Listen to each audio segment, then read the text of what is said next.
కేసులో ఢిల్లీ సీఎం అరవింద్ కేజ్రీవాల్ కు ముందస్తు బెయిల్ వచ్చింది. 15,000 బాండ్ 1,00,000 పూచీకత్తుతో కోర్టు ముందస్తు బెయిల్ మంజూరు చేసింది. అనంతరం న్యాయమూర్తి అనుమతితో కోర్టు నుంచి కేజ్రీవాల్ వెళ్లిపోయారు. లిక్కర్ కేసులో విచారణ కోసం కేజ్రీవాల్ కు ఇప్పటి వరకు 8 సార్లు ఈడీ సమన్లు పంపింది. వాటిని ఆయన తిరస్కరించారు. ఈ క్రమంలోనే గత నెల ఈడీ కోర్టులో ఫిర్యాదు చేసింది. దీనిపై అప్పుడు విచారణ జరిపిన న్యాయస్థానం ఫిబ్రవరి 17న కోర్టుకు రావాలని ఆదేశించింది.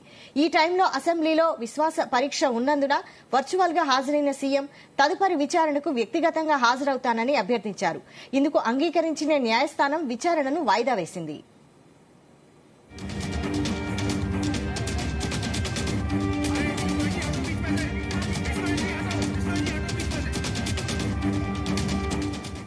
ఈ అంశం కోర్టులో పెండింగ్ లో ఉండగానే ఈడీ ఆయనకు మరిన్ని సమన్లు జారీ చేసింది. చివరిసారిగా మార్చి 4న విచారణకు రావాలని పిలవగా సీఎం గైర్హాజరయ్యారు. అయితే విచారణను ఎదుర్కొనేందుకు తాను సిద్దంగా ఉన్నానని ఈడీకి సమాధానం పంపారు. మార్చి 12 తర్వాత వర్చువల్ గా హాజరవుతానని షరతు విధించారు. దీంతో ఈడీ మరోసారి కోర్టును ఆశ్రయించగా మార్చి 16వ తేదీన తప్పనిసరిగా తమ ఎదుట హాజరు కావాలని కోర్టు ఆదేశించింది. దానిలో భాగంగానే ఈ రోజు ఆయన న్యాయస్థానానికి వచ్చారు.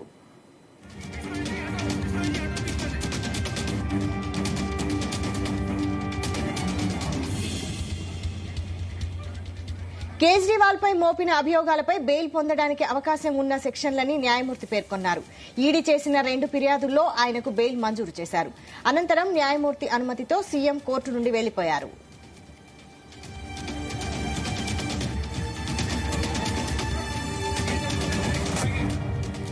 ఇదే అంశంపై మరిన్ని అప్డేట్స్ మా క్రైమ్ బ్యూరో చీఫ్ రవితేజ అందిస్తారు. రవితేజ, అరవింద్ కేజ్రీవాల్ కూడా ఇదే ఢిల్లీ లిక్కర్ స్కామ్ కేసులో నిందితుడు అంటూ కూడా ముందు నుంచి సిబిఐ భావించింది. అతన్ని తాజాగా నిందితుడి జాబితాలోకి చేరుస్తూ అనేక సార్లు అరవింద్ కేజ్రీవాల్ ఈడీ ముందు హాజరవ్వాలి, సిబిఐ కార్యాలయం ముందు హాజరవ్వాలని కూడా పలుసార్లు నోటీసులు జారీ చేసినప్పటికీ ఎప్పుడు కూడా అరవింద్ కేజ్రీవాల్ దర్యాప్తు సంస్థల ముందు హాజరవ్వకుండా ప్రతిసారి తను అధికార పార్టీ ముఖ్యమంత్రినని అనేక అభివృద్ధి కార్యక్రమాలకు హాజరవ్వాలని షెడ్యూల్లో బిజీగా ఉన్నటువంటి కారణంలో ఇతర రాష్ట్రాలలో ఆమ్ ఆద్మీ పార్టీకి చెందినటువంటి పార్టీ పర్యటనలో ప్రచారంలో పాల్గొంటున్నానని నేను హాజరవ్వలేనని కూడా పలుసార్లు ఇప్పటికీ 5-6 సార్లు పాటు ఈడీకి తిరిగి లేఖ పంపించడం జరిగింది. ఇప్పుడు ముందస్తు బెయిల్ కోసం రౌజ్ అవెన్యూ కోర్టుని అరవింద్ కేజ్రీవాల్ ఆశ్రయించడంతో కోర్టు 2 వైపుల నుంచి వాదన విన్న తర్వాత అరవింద్ కేజ్రీవాల్ కి ముందస్తు బెయిల్ మంజూరు చేస్తూ రౌజ్ అవెన్యూ కోర్టు ఆదేశాలు జారీ చేయడం జరిగింది. 15,000 పర్సనల్ బాండ్ 1,00,000 రూపాయలు సెక్యూరిటీ డిపాజిట్ చేయాలంటూ కూడా అరవింద్ కేజ్రీవాల్ కు కోర్టు ఆదేశించినట్టుగా తెలుస్తోంది. అనంతరం అక్కడి నుంచి తనకు బెయిల్ వచ్చినటువంటి వెంటనే అరవింద్ కేజ్రీవాల్ కోర్టు నుంచి వెళ్లిపోయి తిరిగి పార్టీ కార్యక్రమాల్లో పార్టిసిపేట్ అవుతానంటూ కూడా అక్కడి నుంచి చెప్పి వెళ్లిపోయినటువంటి సందర్భం కూడా ఏర్పడింది. ఇప్పుడు ఇదే కేసులో కల్వకుంట్ల కవితను సైతం నిన్న ఎన్ఫోర్స్మెంట్ డైరెక్టరేట్ అధికారులు హైదరాబాద్ వచ్చి తన ఇంట్లో అరెస్ట్ వారెంట్ జారీ చేసి ఇంటిమేషన్ ఆఫ్ అరెస్ట్ తన భర్తకు తెలియజేసి కవితను అదుపులోకి తీసుకొని రాత్రి ఢిల్లీకి తీసుకెళ్లి 12 గంటల ప్రాంతంలో అర్ధరాత్రి ఈడీ కార్యాలయానికి తీసుకెళ్లి కవితను నైట్ మొత్తం అక్కడే ఉంచి ఈ రోజు ఉదయాన్నే వైద్య పరీక్షలు కూడా పూర్తయ్యాయి. వైద్య పరీక్షలు పూర్తయిన తర్వాత కవిత స్టేట్మెంట్ రికార్డ్ చేసుకున్నటువంటి వెంటనే కవితను తీసుకెళ్లి రౌజ్ అవెన్యూ కోర్టులో ప్రొడ్యూస్ చేయనున్నారు ఈడీ అధికారులు. ఒక పక్క కవిత లీగల్ టీం మాత్రం సుప్రీంకోర్టులో సవాల్ చేయనుంది. కోర్టు కేసు పెండింగ్ లో ఉండగా కోర్టు కవిత విషయంలో తొందరపాటు పడకండి అంటూ కూడా ఆదేశాలు ఉన్నప్పటికీ ఏ రకంగా కవితను అరెస్ట్ చేస్తారు, ఢిల్లీకి తీసుకొస్తారు, ఒక మహిళను ఈడీ కార్యాలయంలో ఎలా ఉంచుతారు అనే ఒక విషయాన్ని కూడా కవిత అరెస్ట్ ని సవాల్ చేస్తూ సుప్రీంకోర్టుని లీగల్ టీం ఆశ్రయించేటువంటి అవకాశం ఉంది.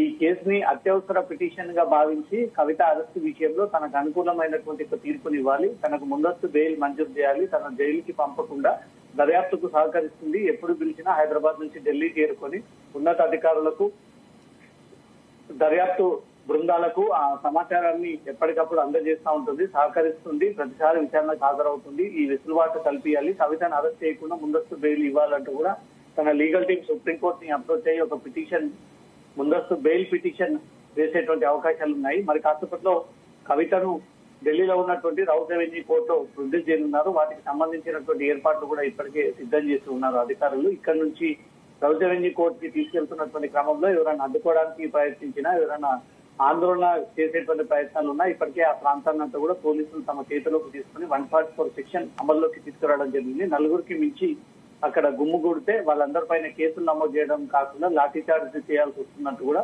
ఢిల్లీ పోలీసులు ఈ ఆంక్షల ఏర్పాటు చేసి ఈ రోజు కవితను మెజిస్ట్రేట్ ముందు హాజరుపరిచేంత వరకు కూడా ఈ ఆంక్షలు అమల్లో ఉంటాయంటూ మాత్రం ఢిల్లీ పోలీసులు ఈ ఆదేశాలు కూడా జారీ చేయడం జరిగింది. మరి కాసేపట్లో కవితను Delhi Rouse Avenue court magistrate ముందు హాజరుపరచనున్నారు. అంతకు ముందు సుప్రీంకోర్టులో కవిత తరఫున ముందస్తు బెయిల్ పిటిషన్ దాఖలైతే మాత్రం దానిపైన విచారణ జరిగి సేమ్ అరవింద్ కేజ్రీవాల్ లాగే కవిత కూడా ముందస్తు బెయిల్ ఏదైనా లభిస్తే మాత్రం మళ్ళీ తిరిగి ఈడీ కార్యాలయానికి హాజరవ్వకుండా హైదరాబాద్ నేరుగా వచ్చేటువంటి అవకాశం ఉంది. లేదా కవితను రిమాండ్ తరలించాల్సిందే అంటూ మాత్రం జడ్జి ఆ అభిప్రాయాన్ని వ్యక్తం చేస్తే కవితను అక్కడి నుంచి కూడా దగ్గరలో ఉన్నటువంటి మహిళా జైలుకి తరలించేటువంటి అవకాశాలు ఉన్నాయి. ఏం జరగబోతోంది కవిత విషయంలో, బెయిలా జైలా అనే ఉత్కంఠ మాత్రం నెలకొన్నటువంటి సిచ్యువేషన్ తెలంగాణలో ఉంది. వైశాలి రైట్. అయితే కేజ్రీవాల్ కి బెయిల్ మంజూరైంది కదా, మరి కవిత పరిస్థితి ఏంటి ఇప్పుడు?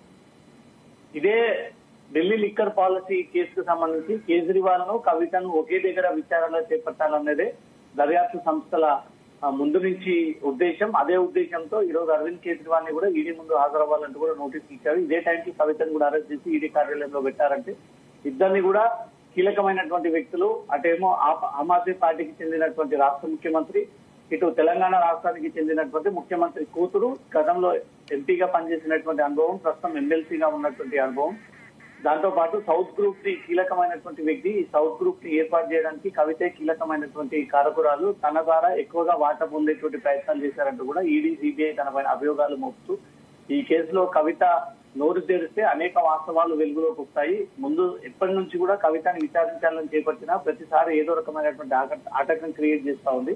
అందుకే అరెస్ట్ చేసి కోర్టు కస్టడీలోనే ఉంచి ఆమెని ఈడీ అధికారులు కస్టడీలోకి తీసుకొని విచారించేటువంటి అవకాశం ఉంది. ఈ రోజు అరెస్ట్ చేసిన తర్వాత కూడా కవితను కస్టడీ పేరుతో మళ్ళీ అదుపులోకి తీసుకొని విచారించాల్సి ఉంటుందనే ఒక విషయాన్ని కూడా కోర్టు దృష్టికి తీసుకెళ్లేటువంటి అవకాశాలు ఉన్నాయి. కాబట్టి మరి కాసేపట్లో వైద్య పరీక్షలు పూర్తయినటువంటి వెంటనే కవితను రౌజ్ అవెన్యూ కోర్టులో ప్రొడ్యూస్ చేసిన తర్వాత ముందస్తు బెయిల్ వస్తుందా, ఆ తర్వాత ముందు 14 రోజులు జ్యుడిషియల్ రిమాండ్ విధించి ఆ తర్వాత కస్టడీకి అనుమతిస్తుందా అనే దాంట్లో మాత్రం టెన్షన్ నెలకొంది. వైశాలి రైట్. అయితే కవిత లీగల్ టీం సుప్రీంకోర్టును ఆశ్రయించారు కదా, అప్డేట్స్ ఏంటి? సుప్రీంకోర్టులో మరి కాసేపట్లో ఒక పిటిషన్ దాఖలు చేయనున్నారు. ఉల్లంఘనకు పాల్పడ్డారని ఒక రాజ్యాంగబద్ధంగా ఏర్పడినటువంటి దర్యాప్తు సంస్థలు ఈ రకంగా సర్చ్ పేరుతో వచ్చి సర్చ్ కాకుండా అరెస్ట్ చేసి తీసుకెళ్లడము, ఇది పూర్త విరుద్ధంగా వ్యవహరించినటువంటి తీరు. ఈడీ అధికారుల పైన చర్యలు తీసుకోవాలి. ఒక పక్క కేసు పెండింగ్ లో ఉందని తెలిసినాక కూడా హైదరాబాద్ కు వచ్చి 12 మంది ఢిల్లీ అధికారులు కవితను విచారించి క్షుణ్ణంగా పరిశీలించి పంచనామా నిర్వహించి అక్కడ ఉన్నటువంటి కొంత సొత్తుని, ప్రాపర్టీని అంతా కూడా, డాక్యుమెంట్స్ అంతా కూడా సీజ్ చేసి ఆ సీజర్స్ అన్నింటిని కూడా ఇక్కడి నుంచి ఢిల్లీ తీసుకెళ్లారు. ఇదంతా కూడా చట్టానికి ఉల్లంఘనకు పాల్పడుతూ చట్ట వ్యతిరేకంగా జరిగినటువంటి కార్యకలాపాలు కాబట్టి వీటిపైన కోర్టు పరిగణలోకి తీసుకొని నిన్న వచ్చినటువంటి ఈడీ అధికారుల పైన చర్యలు తీసుకోండి. ఎవరైతే అసిస్టెంట్ డైరెక్టర్ పేరుతో విడుదలైనటువంటి లేఖ అధికారులను అతని పైన చర్యలు తీసుకోవాలంటూ కూడా సుప్రీంకోర్టు మరి కాసేపట్లో పిటిషన్ దాఖలు చేసేటువంటి అవకాశం ఉంది. పిటిషన్ దాఖలు చేసినటువంటి వెంటనే అత్యవసర పిటిషన్ కింద దీన్ని భావించాలంటూ కూడా కవిత లీగల్ టీం ఈ ప్రొసీజర్ ప్రకారంగా ముందుకెళ్లేటువంటి ఛాన్సెస్ ఉన్నాయి. పిటిషన్ దాఖలైనటువంటి వెంటనే కవిత విషయంలో అరెస్ట్ చేయకూడదు అంటూ మాత్రం కోర్టు ఏమైనా ఆదేశాలు ఇస్తుందా, లేదా చట్టపరంగా కవిత లా ప్రొసీడింగ్స్ ని ఎదుర్కోవాల్సిందే, చట్టపరంగా రాజ్యాంగబద్ధంగా ఇన్వెస్టిగేషన్ చేసినటువంటి ఆధారాలన్నిటిపైన కూడా కవిత ఎదుర్కోవాల్సిందే అంటూ మాత్రం ఆదేశాలు ఇస్తే ఖచ్చితంగా కవితను జైలుకు పంపేటువంటి అవకాశాలు ఉన్నాయి. రైట్. Thank you Raviteja.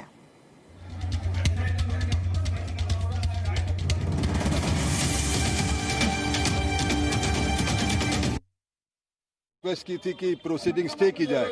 कल शाम